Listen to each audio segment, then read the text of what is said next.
Hello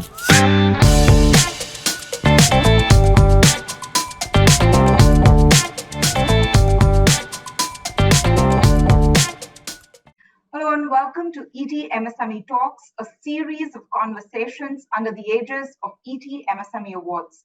I'm Miloni Bhatt, and joining us today is T. Koshy, CEO, ONDC, or the Open Network for Digital Commerce. He's here to share his thoughts on how the network will democratize e-commerce and power India's small business. Mr. Koshy, very good to have you here with us. Welcome to the Economic Times. Thank you. All right. So the goal with ONDC, as you articulated so many times, is to democratize e-commerce and make it accessible to both buyers and sellers. Interoperability within the apps on the buyers and sellers side is a key feature of ONDC. But if you could explain, what does ONDC do very differently from private e-commerce players? Okay, so if you look at the way e-commerce has evolved in the, since its beginning around the world, is that we have what we call walled gardens. What it means is that there is platform. The platform provides end-to-end service to the seller and the buyer. That means the sellers can display their catalog, and there is logistics available, warehousing available, and the buyers can come and look for products and choose. So it's a completely integrated service. Done a fantastic work. No complaint. We are all users of that. But what happens when you have such a proprietary technology-based network is that the buyers of a platform can only talk to the sellers of that platform, and the sellers of that platform can only be discoverable to the buyers of that platform. Which means that the strategy of any platform, would be to make sure that they have a pretty strong base of users, either on the buyer side and seller side. And once they manage to reach that by whatever means, by giving some special discount, lots of advertising, and so on and so forth, then the stage is set. The network effect will ensure that the competition is practically nothing. So that's why if you look at every domain and anywhere in the world, whether it is e-commerce, whether it is in mobility, whether it is in hospitality, everywhere, you would see one or two or three entities having the 80 to 90% of the market share. That's a natural stage of, the network effect. So then what happens is then, it sort of limits all innovations to within a platform, within themselves. And if anybody has any new innovative products to bring over to sort of change the way the e-commerce work, it becomes a big challenge. That's the reason that we in India decided that we will try to address this issue of concentration and associated business practice by means of enabling unbundling of the building blocks of commerce. When you unbundle, the question that comes to you, Miloni, could be the, will it become fragmented? And that's why we have, provided a protocol which should make all these building blocks to be interoperable, talk to each other, ensuring there is seamless commerce to the seller or buyer. So in that sense, that is what ONDC is trying to do to democratize the e-commerce. That means if you have now a platform, let's say on the seller side, where they bring different kinds of sellers, whether, and they are visible to every buyers in the market. So the buyers need not be in the same platform. Similarly, buyers can see every seller in the platform. So that way it becomes completely open and democratic. And so there is no exclusivity. And the levers of success is not scale, but innovation and specialization. If I just give you an example to make life easy, not in the digital commerce, but in the digital communication era, when we have the Internet 1.0, where we all have a website and so on and so forth. When you develop, let's say, a website, supposing you have some idea that you want to share. So you create Miloni.com. Okay. But you don't worry, hey, let me just go and register with Chrome, let me register with, Edge, you don't Firefox, nothing. So long as you can make an HTML page, you know that it is visible to everybody who can access through a browser, which is also using the same open protocol. Okay. You don't have to worry about should I register with Firefox and so on and so forth. In the same fashion, eventually, when the open network become all pervasive, any person, any entity who has a product or service to offer will be able to offer to this common pool using the ONDC protocol. And any buyer application will be able to discover. So you don't need to be there in multiple platforms. For example, the buyer application will help you to discover a product or a service or mobility or buying tickets or booking hotels. Everything will become easily possible because it's all available there. So it is not anybody's exclusive area. That is the big difference of open network versus a closed network. But Mr. Koshy, how do you go about building trust? So, for instance, a lot of these e-commerce platforms, they offer a very user-friendly experience. It's almost no hassle. Platform integration means platform will intervene. It's become a part of our day-to-day existence, right? Uh, so one is, how do you build trust now in a new network, right? And how do you then retain the user? Let me, and I'll have to give a slightly longish answer because you're talking about the structural changes that is happening in commerce. If you really look at, let's take a hotel industry which is not in digital commerce, just to help you understand. We have 5-star hotels, 3-star hotels, 1-star hotel. In 5-star hotel, when you go there and let's say they will ask you for 500 rupees for a coffee, but if you just don't like it and raise your eyebrows, they may come and change it for you. Okay, probably whereas if you go to a Dabba Wala, he'll say that this is 25 rupees. If you like the taste, you please take it and don't. So this is how the market works. Forget about digital market. What it means is there are certain sellers with certain product offering, with certain service level offering, with certain quality offering. And there are certain buyers who will come and find themselves a common point. Now let's look at the digital commerce. In digital commerce, while it has been going pretty well, you and I are heavy users, I know, for the past so many years. Actually, we are the 5-star users. If you look at the total penetration of digital commerce in our country, it's about 7% on the buyer side, less than 1% on the seller side. Okay. Even if you look at how does it work, let's say even in a platform, there is a buyer side and there's a seller side. There could be a VP in charge of buyers and there should be a VP in charge of sellers. Okay. How do they, the 5-star service, how do they manage to offer? They have primarily 2 ways of able to do it. One is that the buyer side, when you go and say that I want to buy a cell phone or a shirt or something, they will collect the money and the money is in the control of the platform. And then they have a arrangement with the seller saying that, okay, if my customers are not happy, I will just give the money back or you just replace it. And that has been enforced by a digital contract. They have a contract with them. So the contract and money together help them to provide this service, which is fantastic. Okay. But only people who are willing to take these offers, for example, a seller would say, only a seller who is willing to take these kind of, payment condition will be happy to be there.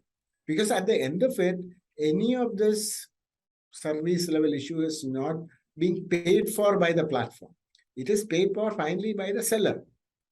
And when you as a seller make an offer into this platform, if you realize that you're going to have so many percentage of rejection and the offer there in the platform is no questions asked, it means you have to build that in your price.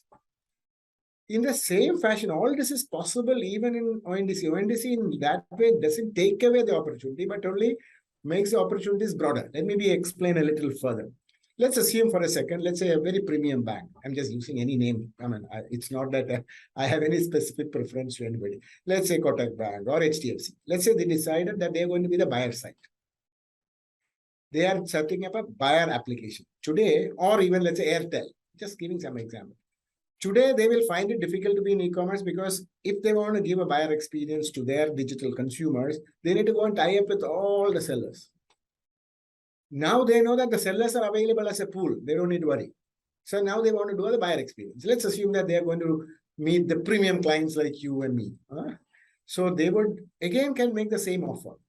And when they say that Koshy, when he goes and makes a request for a mobile phone or a kilo of atta or a shirt, they will collect the money and they will broadcast to this network saying that I have this premium customers. Please make your offer. This is the request they have. He wants a mobile phone of this price and this and so on and so forth. Please make sure that unless he is happy in the next 30 days, I will not pay you. So they also have, and then only the people, only the entities who are willing to offer at this condition will come and make an offer. Rest won't. You can't force anybody. So the network is all sellers are there. Let's say all mobile suppliers are there. Only somebody who's willing to take this kind of will be there. If that is there, then they will proceed. They will become the 5-star client and a 5-star seller. There could be the possibility in an open network. There could be somebody who says, I am running a discount store.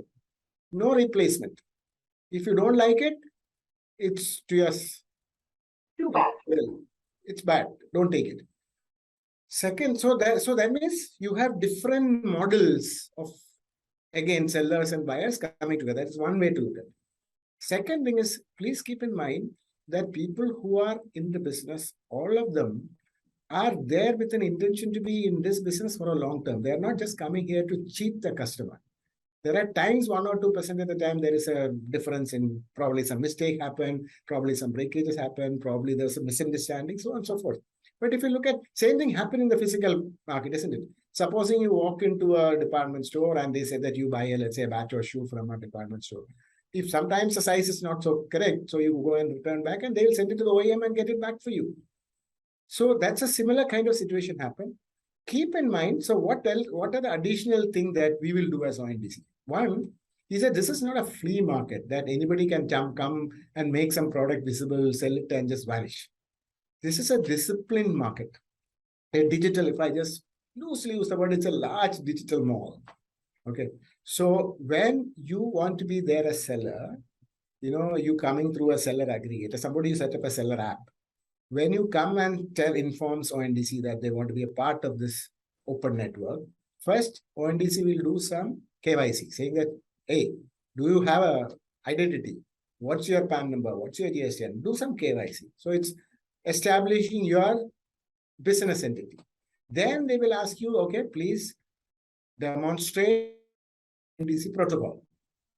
Third is that we'll ask you to sign an agreement which says that you will adhere to all the rules and protocol of the protocol expectations and discipline of this network, as it is existing today or as it evolved over a period of time. And if you do not do that, then you will have a penal actions, which could even under extreme case will include you being chucked out of the network. Okay, so it is with all these conditions that you have come here. Further, ONDC will also have a mechanism to sort of develop what we call a network-wide rating. So if let's say that Miloni, you set up a fashion shop and make yourself visible in the network, first we will establish your credibility, then we will check your IT systems, and then we'll create a network-wide reputation over a period of time. And then if you are not living up to the the rules of this common group, then you may not be able to sustain them. So that's why if you really look at this is a self-correcting model. Because imagine like when you, let's say that a smart startup set up a platform for the garment community of Tirupur. He may have, let's say, 100 sellers already registered, MSME. And just since our interest is in the MSME, let's say that they identified all the small MSME garment manufacturers of Tirupur. And now he says that, okay, I'll give you a visibility of your catalog to this large network.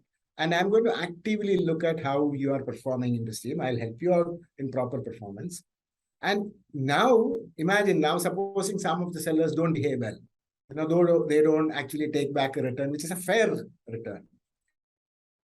What will happen? You as the entity which set up the seller platform will be really worried because long-term business will be kicked out, isn't it?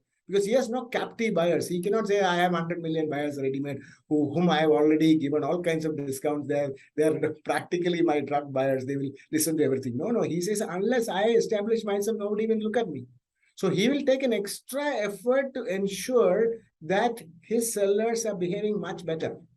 Now think like a buyer platform. Let's assume that whether you're an HDFC, which is a large buyer platform, or a startup developing a small buyer platform for, let's say, all Tamil speaking people from across the country to help them buy, goods of their culture. Okay. He has no captive sellers with them. So his loyalty is only to the buyer. He's truly a buyer's agent, not a seller's agent.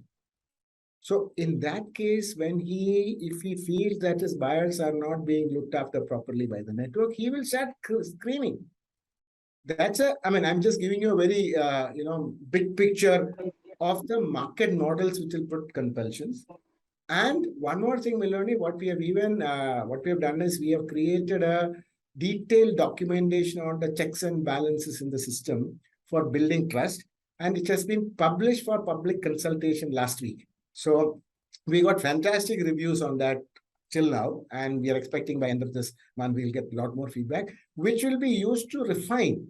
At the end of it, we are trying to create a disciplined marketplace of well-intentioned buyers and well-intentioned sellers who are not being pandered for any of their irresponsible buying behavior. Now, today, some of the things, when you're on the pretext of trying to be extra nice, or trying to get a captive audience of buyers, you're developing some buyer habit, which will eventually give the intermediaries, the platform, what we call a monopsony power. Monopsony is that one buyer, many sellers. Okay. So when all this people who had been convinced of all kinds of being responsible here, like my favorite example is my daughter. When she wants to buy one t-shirt, he'll order for 20 of them and return all the 19, when you offer 19 back. Would we dare to do that in a shop? They'll kick you out of it. Coming back to the topic in our stuff. So when you have such a model, the natural incentive for any platform operator, is to have few large brands, not many small brands. Exactly. Because they're the people who will be able to give the large advertising budget. If I just give an example, everybody from Jammu Kashmir to Trivandrum wears Lacoste t-shirt, it is better for them. Okay. Whereas now the buyers, when it is unbundled, like I said, a smart buyer application developed by, let's say that, a startup from Tamil Nadu, IIT Madras grads together, they will try to figure out exactly what their buyers are keen to buy from this large pool of sellers available, help them to buy, hey, this is a very cool thing for this special Onam function. This is a very nice dress for you to wear, which is coming from your part of the world. He has an incentive to help people to look for products that meets their sensibilities. So I'm just trying to see how the whole market structure is going to undergo a change. Right. With I'm repeating again, the lever is going to be specialization and innovation and not scale. ONDC has been testing grocery food delivery since April in a few cities as a pilot program. What's been the offtake? What's been the learnings? Some of the pain points that you might have encountered. Okay, so what we did is, as you would have figured out, this is not a centralized system where the central system has the full control, like a bank or a network. We are an enabler. The ONDC will succeed when there are more and more participants and all dancing to a common tune. So what we did was, on April 29th, we launched the common registry, which is the registry of people who are allowed to be in the network. We got about 5 seller platforms and 1 buyer platforms, with some merchants coming together to see whether it will all work. Okay. And the buyers, it was not open to public at large. What we did is, we told all the sellers, your regular buyers, etc., let them come and start buying. So every day there were some few hundred kind of transaction happening, which was giving a lot more confidence. In the meantime, because with 5 seller platform and some few tens of merchants, you can't create a network. So in the parallel, we were also working with a very broad cross-section of entities to come and become a part of this network. As of today, we have about 480 entities who are setting up buyer platform and seller platforms. And when we started with 1 buyer, 5 seller platforms, 1 logistics, as on today, already live in the system. And another 20-25 of them in advanced stages, they'll complete in a month's time. Like I said, about 400 of them are under various stages. which includes big guys, big banks, big telcos, and even small startups and so on and so forth. So as a next stage to go forward in building the network, in last Friday, we said that anybody in Bangalore urban can now access. So this is also another way of testing it out to a network like this. So we allowed, and we started with only 2 domains, food and grocery. Okay, and said it's not an easy segment to play with. Okay, if our belief is once we can show that, the rest will become relatively easier. So we just started. So we're expecting every day some couple or even less than transactions to take place. And coming week, we'll start do a little more outreach so that people will come and test it out. The good thing is it's all going very smooth. Okay. People are able to place an order, people are able to get it delivered, and so on and so forth.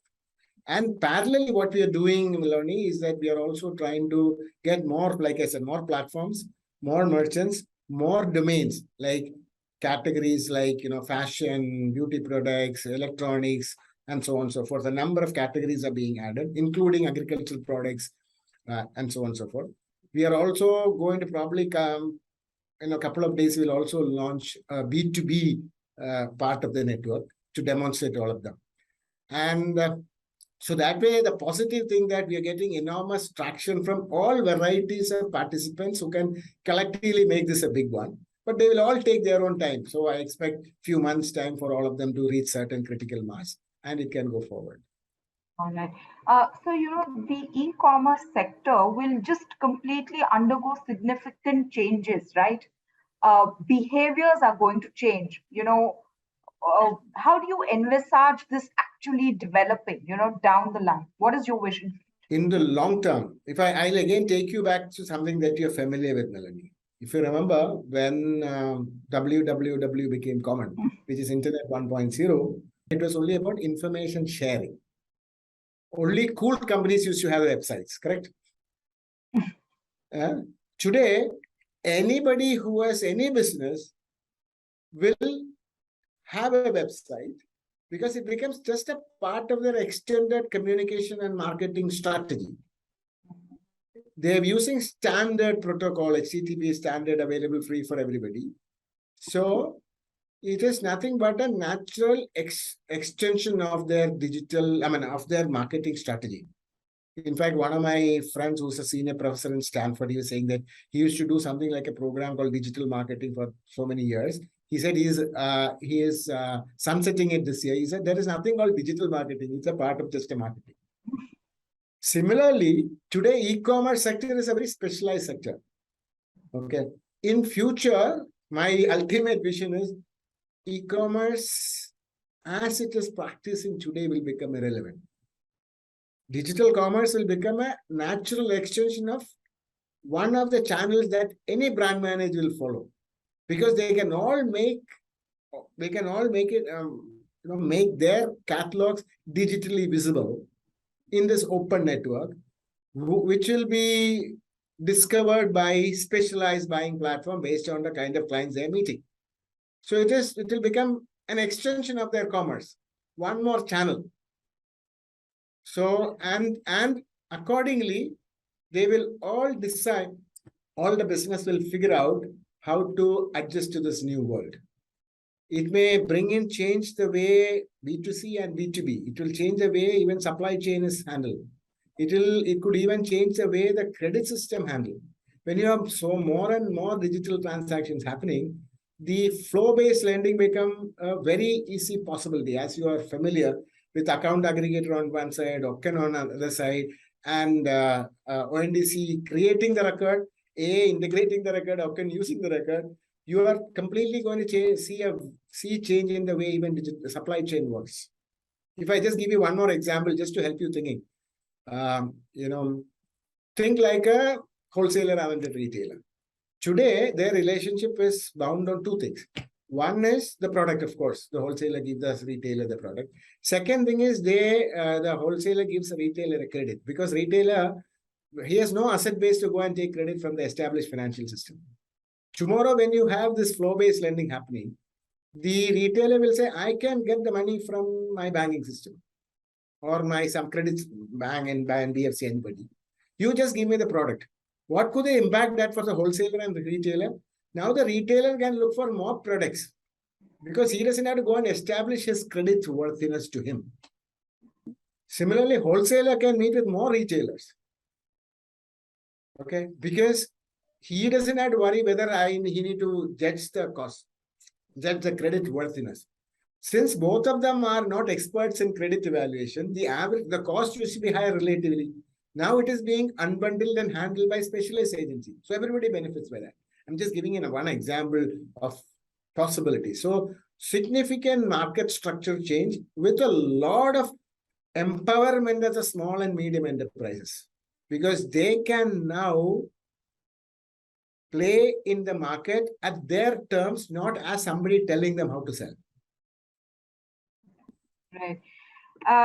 It's all very fascinating. ONDC is setting up standards. Have you received any interest from other countries in the model? Lots of people, I mean, this, as you would have figured out, two things important about this. One is it's the first time in the world. Nobody has done that before. Second thing is, this time we are trying to solve a problem that is faced by everybody in the world. You would have realized that the issue of market concentration and the related practice is a challenge not just in a developing country. The Americans are trying to develop something called America Innovation and Online Choice Act. The Europeans are trying to do something called Digital Market Access Act, all addressing the same issue. So they are all keenly watching how we, instead of trying to go a pure regulatory way, trying to get the technology and markets with enabling policies to address the same issue. So, but we are just too new, too young. We are only, the good thing is that we are beyond PPT. We have started demonstrating in the market, and we are getting significant traction from the big and small. So I'm sure that it will set a standard and a benchmark for many other countries to adopt. Okay. And when can, people like you and I be on ONDC? When it will be open to the vast? Where are you based, Miloni? In Mumbai. In Mumbai, see, number of merchants are still not so high. Okay, but there are some merchants, of course, there. We can whitelist your number, and you can go to my site and you can see which are the buying platform available. In Bangalore, it's already there. If you want to buy something for your friends in Bangalore, you can do it today. And right. in Bombay, there are some shops who are able to do. I'll just send you after this. I'll send you a link. I mean, I'll go to ondc.org. You would see buying platform available. You'll see 5, 6 of them already there. And in the next few weeks, you will see, the network sort of growing exponentially. So you can check it out, some items. Like I said, today it's only grocery and food. Soon there will be fashion, beauty products, digital goods, and so on and so forth. All right. We look forward to it. And as you say, Mr. Koshy, ONDC is an equal opportunities vehicle, yes, with inclusivity at its very core. Yes. And that, I think, is the best thing for our country. Thank you so very much for your thoughts, for your patience and for your time today. Thank you.